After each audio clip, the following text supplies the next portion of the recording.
Good morning વિદ્યાર્થી મિત્રો, ચલો હવે આપણે નવા ટૉપિક સાથે આગળ વધીએ. ધોરણ 11 માટે ખાસ અહીંયા ધ્યાન આપજો મિત્રો. અને હવે જુઓ, અહીંયા આપણે કેટલાક ટૂંકા એવા શબ્દો છે જેના પૂરા નામ યાદ રાખવા પડશે, જે MCQ તરીકે તમને પૂછી શકે અથવા તો ટૂંકા પ્રશ્ન તરીકે તમને પૂછી શકે. ઓકે, તો અહીં આગળ જુઓ, કેટલાક ટૂંકા શબ્દો ના કેટલાક ટૂંકા શબ્દોના ક્લિયર થઈ ગયું શબ્દોના પૂરા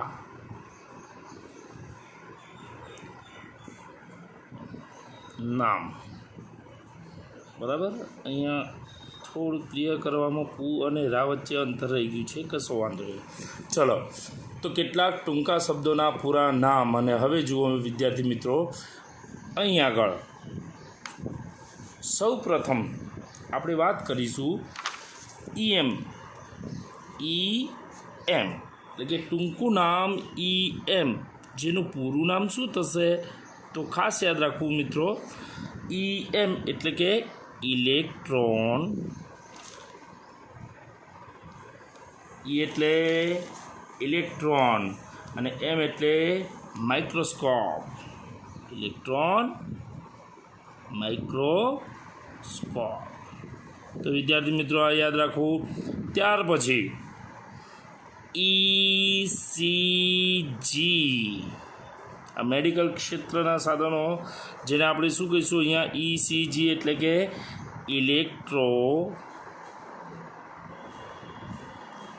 C એટલે કાર્ડિયો નહીં, G એટલે ગ્રાફ. ઓકે, ઇલેક્ટ્રોકાર્ડિયોગ્રાફ. ત્યાર પછી આગળ વધીએ વિદ્યાર્થી મિત્રો, તો એના પછી નંબર 3 પર જઈએ. એમાં આના ઉપરથી એક થોડુંક વધારે કહું, FM રેડિયો મિર્ચી નહીં, પણ એને આપણે કહીશું એટોમિક ફોર્સ. F એટલે ફોર્સ, M એટલે આપણે કહીશું માઇક્રોસ્કોપ.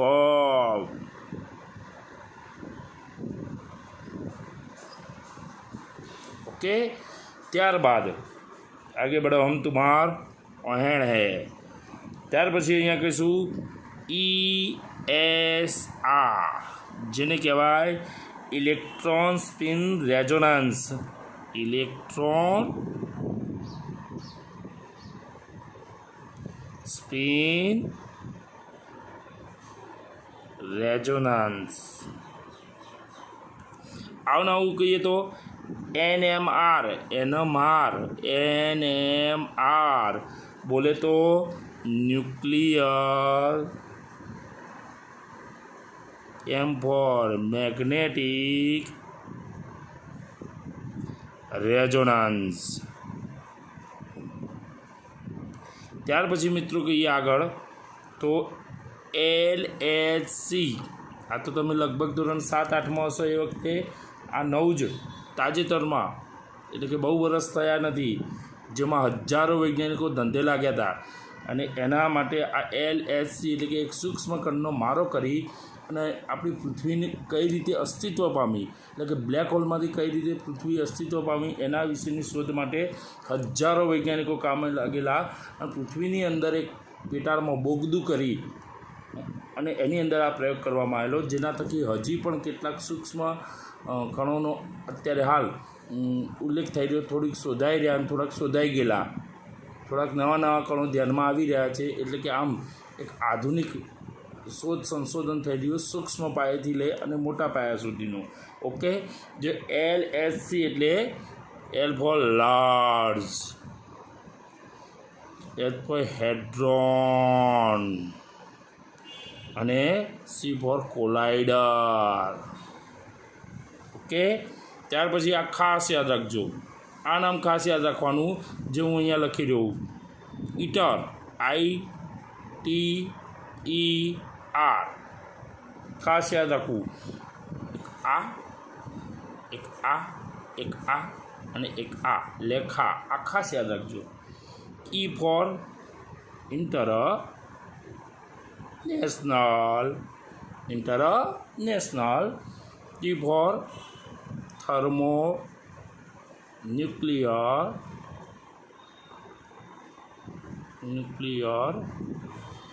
પછી E for experimental,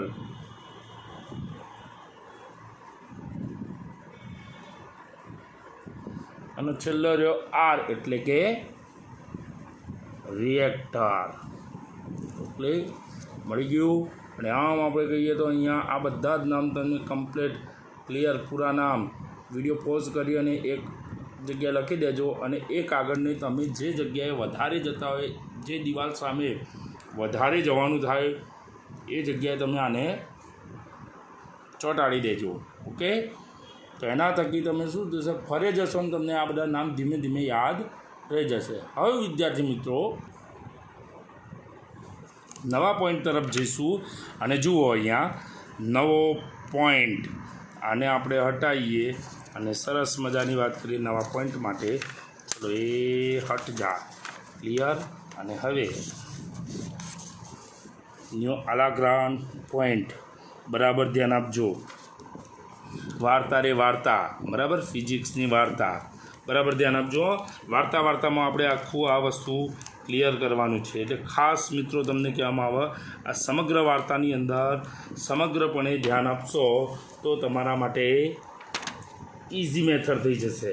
અને આ ઇઝી મેથડથી તમે જો આ તૈયારી કરશો તો આ મુદ્દો આજના આજ તમારા મગજમાં. જુઓ હવે તો નવો મુદ્દો આપણે વાત કરીશું મિત્રો, ભૌતિક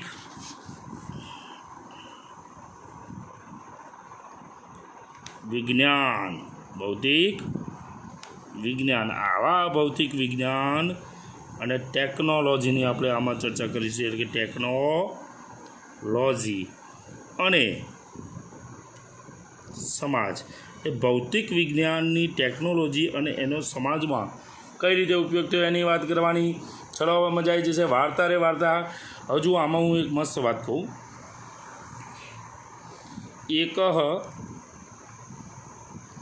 મનુષ્ય ઇથે ઠઠાવંતી, દૂજા મનુષ્ય ઇથે ઠઠાવંતી. આ એક કે એકથી વધારે મનુષ્ય દોરો તો પણ વાંધો નહીં. અહીંયાથી ટોળું દોરશો ને તો એ વાંધો નહીં, ટોળાશાહી કરશો તો પણ વાંધો નહીં. પણ આપણે હાલ એક પૂરતું, એકની જગ્યાએ અનેકનો પણ વિચાર તમે કરી શકો. હવે જુઓ, આ વ્યક્તિ એને એટલે કે આ અંબાલાલભાઈને બી વ્યક્તિ એટલે બાબુલાલના સંપર્કમાં આવવું છે તો અલગ અલગ રસ્તા હશે અને એનો ઉલ્લેખ કરીશું. બીજું આપણે એકથી સ્ટાર્ટ કરીએ તો એ આ મિસ્ટર અંબાલાલ એમના ઘરે બેઠા છે, બરાબર. ઘરે બેઠા એટલે ઉપર પંખો ચાલુ હોય, ક્લિયર, જોરદાર પંખો જુઓ અહીંયા. ત્યાર પછી અહીંયા બલ્બ ચાલુ હોય. તો આ કઈ ઉર્જા? તો પહેલું આપણને સમાજની અંદર ભૌતિક વિજ્ઞાને કઈ ઉર્જા પ્રદાન કરી? વિદ્યુત ઉર્જા. અને આ વિદ્યુત ઉર્જાની ચર્ચા કરીએ તો જુઓ, પહેલાંના સમયમાં, શરૂઆતમાં પહેલાંના સમયમાં આપણે દીવા, લાલટેન, આપણે કે ફાનસનો ઉપયોગ, ફાનસ એનો ઉપયોગ કરતા હતા, લાલટેન. પછી ધીરે ધીરે સંશોધન થયા અને જે થોમ્સન, કયા વૈજ્ઞાનિક? જે થોમસન, એને શેની શોધ કરી? હજારો પ્રયોગો કર્યા, નિષ્ફળ ગયા અને અંતે બલ્બ શોધ્યો. અને બલ્બ થકી આપણે વિદ્યુત ઉર્જાને કઈ ઉર્જામાં? પ્રકાશ ઉર્જામાં રૂપાંતરિત કરી શક્યા. જેના કારણે મિત્રો અત્યારે હાલ આપણે આરામથી વ્યવસ્થિત રીતે રાત્રિ દરમિયાન કે વાંચન કાર્ય કરવું કે પહેલાં દીવા ઉપર વધતા લોકો, બરાબર. અને આમાં કેટલાક લોકો તો પેલા ચાર હોય ને, ચાર એની બાજુમાં દીવો લઈને બેઠા અને વાંચવામાં એટલા મગ્ન થઈ ગયા હોય કે બાજુમાં ચાર હોય એ બેસોને નાખવાની ચાર હોય એ સળગી જાય તો ઘણા લોકો તો વાંચવામાં મગ્ન હોય, બાજુમાંથી બૂમો પડે, હવે પછી ખબર પડે કે હા દીવાથી ચાર સળગી ગઈ. હવે જુઓ અહીંયા, ત્યાર પછી પવનચક્કી દ્વારા પવન ઉર્જાનું અહીંયા આપણે શું કર્યું, આ પ્રકાશ ઉર્જામાં રૂપાંતર કર્યું. એમ પંખો ચાલુ કર્યું તો પવન થાય ને, અને પવન એટલે વિદ્યુત ઉર્જાનું પવનમાં રૂપાંતર. એવી રીતે પવન ઉર્જાનું વિદ્યુતમાં રૂપાંતર. તો અહીંયા શું કહીએ, પવન ઉર્જામાંથી પવનચક્કી દ્વારા શું થાય, ગતિ ઉર્જા પંખા પર, અને ગતિ ઉર્જાથી પછી આપણે શું કરીએ, ટર્બાઇન હોય નીચે એટલે વિદ્યુત ઉર્જામાં રૂપાંતર કર્યું. ક્લિયર. ત્યાર પછી આપણે સમાજમાં ટેકનોલોજીનો ઉપયોગ આ કર્યો તો એમાં ધોધ દ્વારા, ધોધ પડતો હોય ને તમે જોયું છે, અને એમાં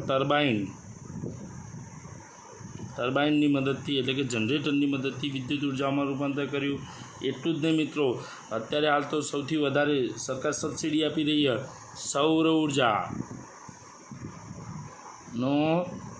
વિદ્યુત ઉર્જામાં રૂપાંતરણ.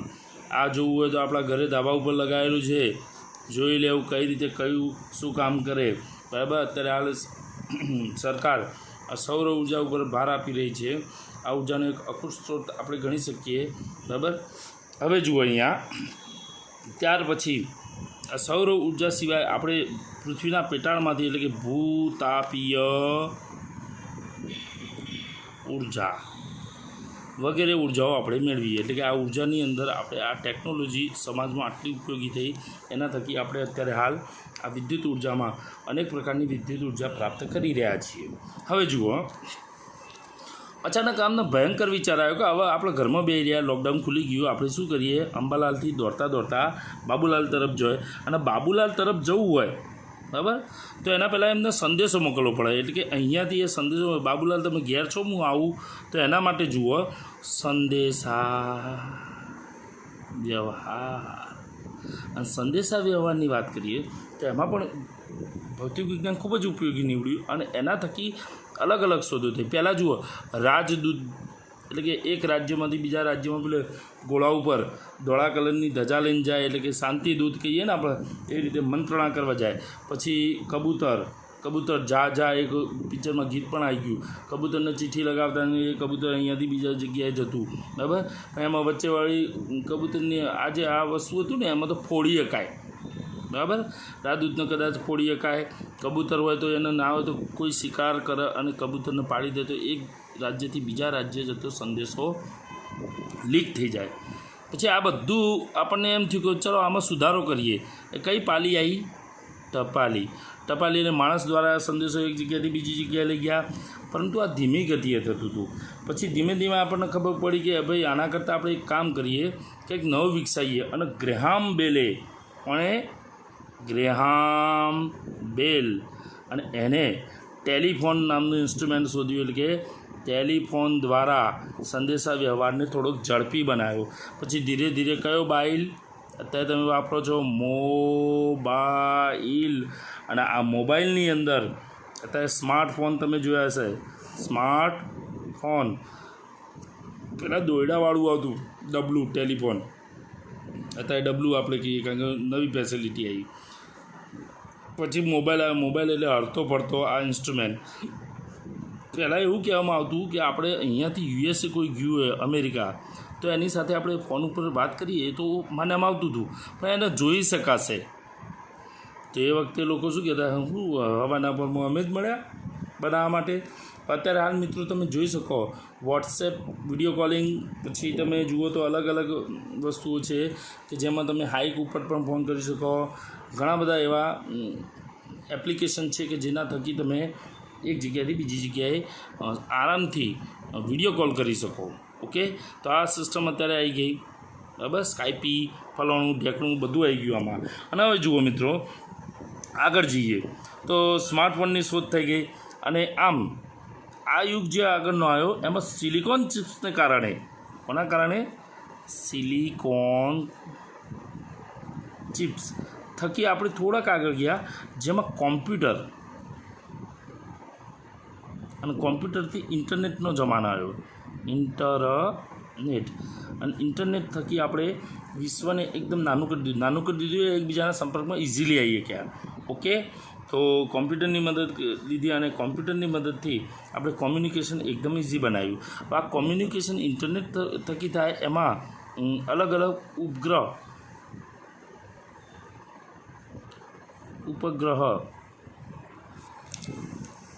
ઉપગ્રહની મદદ લીધી ને આ ઉપગ્રહની મદદથી સેટેલાઇટ થકી આપણે કોમ્યુનિકેશન કરીએ, જેમાં આ બધી જ વસ્તુ તમે જુઓ તો આ સંદેશા વ્યવહાર જે થતો એ 2 વે, એક જગ્યાએથી બીજી જગ્યાએ, બીજી જગ્યાએથી પહેલી જગ્યાએ, પહેલીથી બીજી, બીજીથી પહેલી. એટલે અંબાલાલ બાબુલાલ જોડે વાત કરીએ કે બાબુલાલ અંબાલાલ જોડે, એટલે આ 2 વે સિસ્ટમ હતી. શું હતી? 2 વે. આ ઉપરાંત 1 વે આવી, 1 વે, પહેલી 1 વે આવી હતી, બરાબર. તો 1 વે સિસ્ટમમાં જે વાયરલેસની શોધ થઈ એમાં જરૂરી એવા વિદ્યુત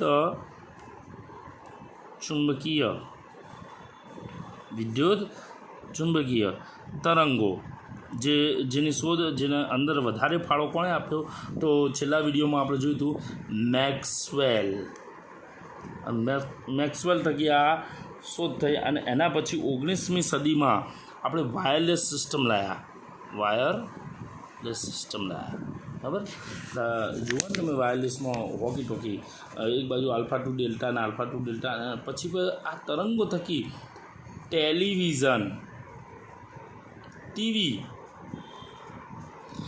રેડિયો જે સિસ્ટમ, આ 1 વે કહેવાય ભાઈ. ત્યાંથી માની લો કે દૂરદર્શનનું જે કેન્દ્ર, ત્યાંથી જે સંદેશો હોય આપણા ટીવીમાં ઘર સુધી આવી શકે. પણ કદી એમ કીધું આપણા કે ભાઈ આ ટેલિવિઝન, આ પિક્ચર મૂક્યું ને ભાઈ એક કામ કરો, ટીવી આગળ જઈને આપણે બોલીએ કે ભાઈ તમે આ પિક્ચર મૂક્યું બદલી દો, તો ત્યાં સ્ટેશને સંદેશો જાય જ્યાંથી આ પ્રસારણ થતું હોય. તો પ્રસારણથી આપણા ઘર સુધી આવે, ઘરથી પ્રસારણ સુધી સંદેશો જાય નહીં. જો એવું થતું હોત તો આપણે ટેલિવિઝનમાં કોઈ પિક્ચર હોય ગમે ના, તો આપણે અહીંયા કહીએ ભાઈ પિક્ચર બદલ, તો પેલો ત્યાંથી પિક્ચર બદલા. આવું તો શક્ય નથી. અને જો થતું હોત તો ત્યાં ટેલિવિઝન કેન્દ્ર હોય, જો પ્રસારણ કેન્દ્ર હોય, ત્યાં ઢગલો અવાજો જાય. કોઈના પિક્ચર ગમતું હોય, આટલી બધી 132 કરોડ સંખ્યા આપણી ભારતની, અને એમાં 4 માણસો કે આ પિક્ચર મૂક, 50 માણસો કે આ પિક્ચર મૂક, 250 માણસો કે આ પિક્ચર મૂક, અને તો હલો થઈ જાય. ઓકે, તો હવે આગળ વધીએ આપણે. ચલો, સંદેશા વ્યવહારથી નક્કી કર્યું કે ભાઈ બાબુલાલ તમે ઘેર છો? પેલા કહેશે યસ, તો હું આવું છું. હવે આવવા માટે જુઓ અલગ અલગ રીત, એટલે કે ટૂંકમાં અહીંથી અહીં જવું છે તો એના માટે ફેવરી આ બાજુ આપણે લખીએ. તો જવા માટે શેનો ઉપયોગ કરવો પડે? વાહન વ્યવહાર. પહેલાં જુઓ, લોકો કોઈ સાધન નહોતું, કોઈ વાહન વ્યવહાર માટે આપણી જોડે કોઈ સુવિધા નથી, ત્યારે ચાલતા જતા, બરાબર. અને ચાલતા જતાં એ એક ધીમી ગતિએ થોડું અંતર કપાતું, એટલે કે થોડું અંતર કપાતું, તો કેવી ગતિએ? ધીમી ગતિએ. એટલે એક જગ્યાએથી બીજી જગ્યાએ જવા માટે ધીમી ગતિ હતી. પછી ચક્રની શોધ થઈ,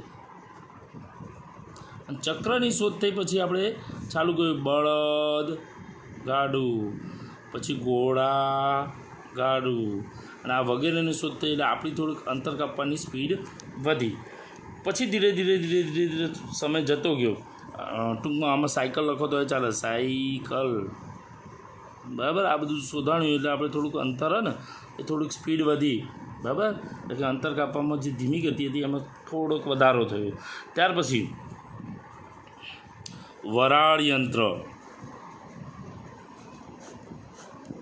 અને વરાળ યંત્રની શોધ થઈ પછી સ્ટીમ એન્જિન, બરાબર. સ્ટીમ એન્જિન શોધાયા પછી આપણે થોડાક સ્પીડમાં જે વધારો હતો એમાં થોડાક નહીં, ઘણા ઝડપી બની ગયા. એના ઉપરથી પિસ્ટન કાર્યવંતિત કર્યું, અને એનાથી તમે અત્યારે જોઈ શકો મોટરસાઇકલ, મોટર કાર, પછી એનાથી ઉષ્મા એન્જિન, એટલે કે આપણે આમાં તો અમુક બસ, એમાં તો મુસાફરો અમુક નિશ્ચિત, આમાં માની લો 56 સીટની બસ હોય, 56 જણા, કારમાં ચાર જણાનું હોય એટલે 4 જણા, આની અંદર 2 જણા. એટલે ધીમે ધીમે જુઓ આ વિકાસ થતો ગયો. એમ મુસાફરી માટે આ 2 સંખ્યામાં મુસાફરી થતી, આ 4 સંખ્યામાં અહીંયા 56 લોકો. અને એના પછી આ વરાળ યંત્ર થકી આપણે રેલવેનો વિકાસ કર્યો, એટલે કે છુકછુક ગાડી. અને છુકછુક ગાડી થકી ઘણા બધા મુસાફરોને એક સ્થળેથી બીજે સ્થળે લઈ જાય. આ સિસ્ટમ કેવી થઈ? ઝડપી અંતર કપાતું અને વધારે અંતર સુધીની મુસાફરી થતી. ઓકે, તો આમ થયું આ વાહન વ્યવહાર. બરાબર. એટલું જ નહીં મિત્રો, રસોઈ ક્ષેત્રે પણ આપણે ઘણું બધું કામ કર્યું. એટલે વાહન વ્યવહાર થતો એ દરમિયાન માની લો કે અંબાલાલને ભૂખ લાગી તો શું કરશે? તો કંઈક રસોડું એટલે કે ટૂંકમાં રસોઈ ક્ષેત્ર એટલે કે ટૂંકમાં રસોડાની અંદર પણ આપણું ફિઝિક્સ ઘૂસી ગયું. અને રસોડાની અંદર તમે જુઓ તો નવા સાધનો આપ્યા. ઇલેક્ટ્રિક કીટલી, પછી ઇલેક્ટ્રિક સગડી, માઇક્રોવેવ ઓવન, ટોસ્ટર વગેરે વગેરે વગેરે વગેરે વગેરે વગેરે વગેરે. ચલો તો લિંક જોડીએ. પહેલાં અહીંયા ઘરે બેઠા હતા એટલે વિદ્યુત ઉર્જાની ચર્ચા કરી. ત્યાર પછી એ સંદેશો આપ્યો કે ભાઈ બાબુલાલ હું આવું છું, એટલે સંદેશા વ્યવહાર થયો. જવા માટે સાધન એટલે કે ટૂંકમાં અંતર કાપવું પડ્યું, એના માટે વાહન વ્યવહાર. ત્યાર પછી વચ્ચે અંતર કાપતા ભૂખ લાગી એટલે નાસ્તો કર્યો. રસોડાની અંદર ફિઝિક્સ ઘૂસી ગયું. ત્યાર પછી માની લો કે રસોઈ ખરાબ બની તો ભાઈની તબિયત બગડી. અને તબિયત બગડી તો હવે શું આવશે?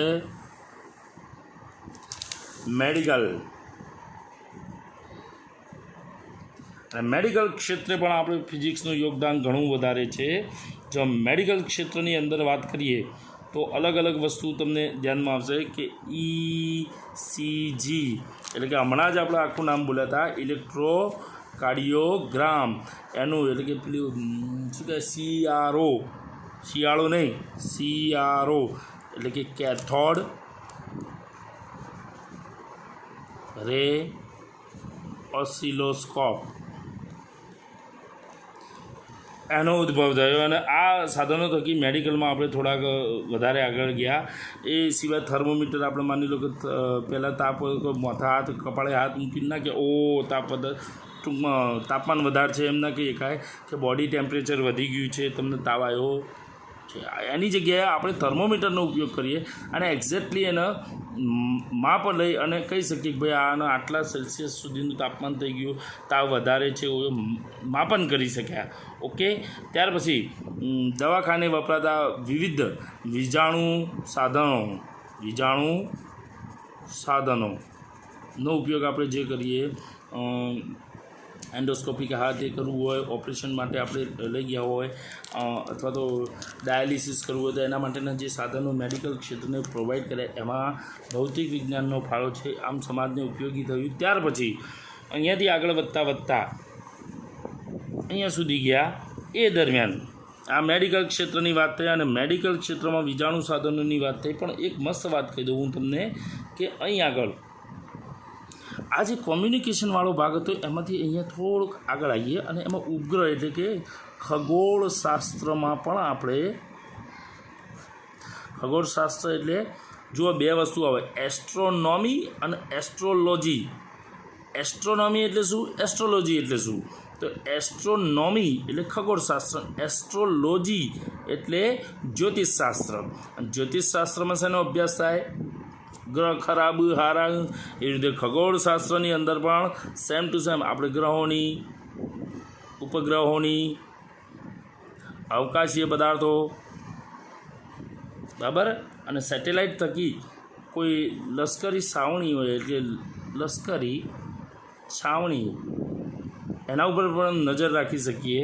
ક્લિયર? કોમ્યુનિકેશન પણ કરી શકીએ. તો ઘણું બધું આપણે ચંદ્ર ઉપર ગયા, માનવનું ચંદ્ર ઉપર ઉતરવું, એ બધું આ ભૌતિક વિજ્ઞાનને આધારે છે. એટલે આવું વગેરે વગેરે વગેરે તમને જે પણ હોય આ પ્રશ્નો ગોખવાના ના હોય, જેવું જેમાં યાદ આવે એ રીતે લખવાના. ત્યાર પછી જુઓ મિત્રો, હવે આગળ તો આપણે કોની વાત કરીએ તો ખગોળ પતી ગયું, આ પતી ગયું. પણ લશ્કરી ઉપરથી એક જોરદાર યાદ આવ્યું, ન્યુક્લિયર બોમ્બ. ધડાધડ. અને ન્યુક્લિયર બોમ્બ માટે આપણે કહીએ તો ન્યુક્લિયર સાયન્સ. આ ન્યુક્લિયર સાયન્સની અંદર પહેલાં તો એવું માનતા હતા મહાન વૈજ્ઞાનિક આપણે કહીએ ને કે રુથરફોર્ડ, મહાન વૈજ્ઞાનિક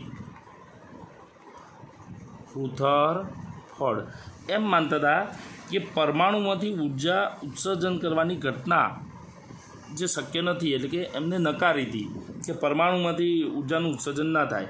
પણ મિસ્ટર આઇન્સ્ટાઈન આવી ગયા, શ્રી ખોડિયાર, અને આઇન્સ્ટાઈને એક સૂત્ર આપ્યું, E = mc².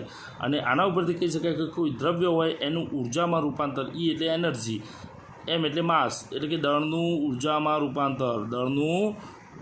રૂપાંતર થઈ શકે છે. અને આના ઉપરથી ઓટો અને મીટનર નામના મીટનર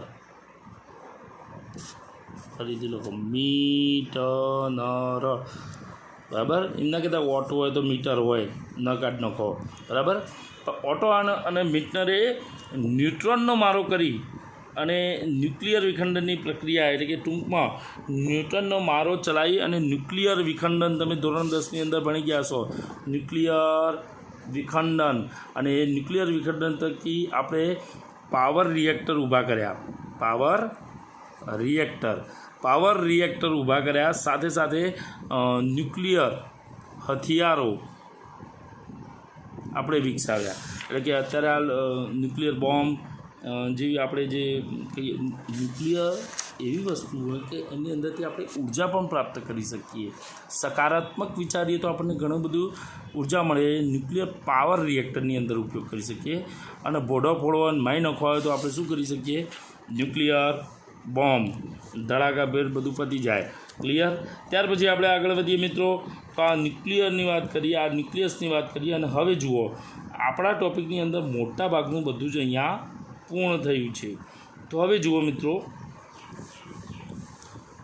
પહેલેથી ગેરહદા વિદ્યુત ઉર્જા, સંદેશા વ્યવહાર, અહીંથી અહીં સુધી ગયા, વાહન વ્યવહાર, ત્યાં જતાં ખાવાની ઈચ્છા થઈ, રસોડામાં ફિઝિક્સ ઘૂસી ગયું, અને રસોડામાં ઘૂસી ગયું તો ખાવાનું ઠેકાણું ના પડ્યું, એટલે મેડિકલ ક્ષેત્રે ગયા.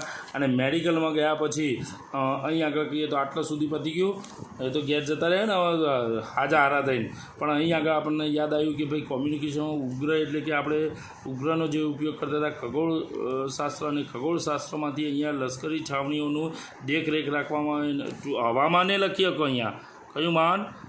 હવામાન નહીં. આપણે ઉગ્રની માહિતી અનુસાર પેલા સમાચાર આલવા આવતા, તો હવામાનની પણ વિશેષ માહિતી આપણને અહીંયા ખગોળશાસ્ત્ર, એટલે કે સેટેલાઇટ થકી, એસ્ટ્રોનોમી થકી આપણને મળી રહે છે. અને ત્યાર પછી ન્યુક્લિયરની અંદર ઘૂસ્યા, જેમાં મહાન વૈજ્ઞાનિક રુથરફોર્ડ, આઇન્સ્ટાઇન. રુથરફોર્ડને એવું કહેવું હતું કે આવું કોઈ પરમાણુની અંદર કોઈ પ્રક્રિયા થાય અને એનું ઉર્જામાં ઉત્સર્જન ના થાય, એટલે આઇન્સ્ટાઈને કીધું ના ભાઈ, દ્રવ્યમાંથી ઉર્જામાં ઉત્સર્જન થાય, E = mc². ખાસ આ મેન સૂત્ર આપણું, બરાબર, ફિઝિક્સ માટેનું મેન સૂત્ર.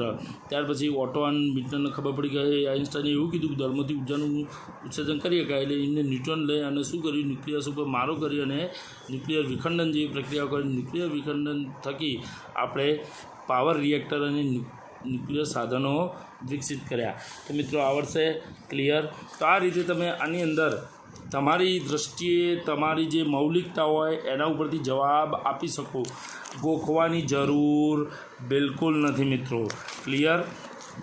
થોડુંક સ્પીચમાં ફરક પડ્યો છે, કારણ કે મોંની અંદર થોડુંક આપણે નહીં કહેતા મેવણી પછી મોઢું આવ્યું, ચાંદા પડ્યા, એટલે કદાચ થોડુંક બોલવામાં થોડુંક આજે સ્પીચ બરાબર નહીં મળ્યો. તો છતાં પણ હું જે ચલાવ્યું એમાં તમને બધાને સંપૂર્ણ ખ્યાલ આવી ગયો હશે એવી મારી માન્યતા. હું ધારી લઉં કે સમજી લઉં કે તમને ખ્યાલ આવી ગયો.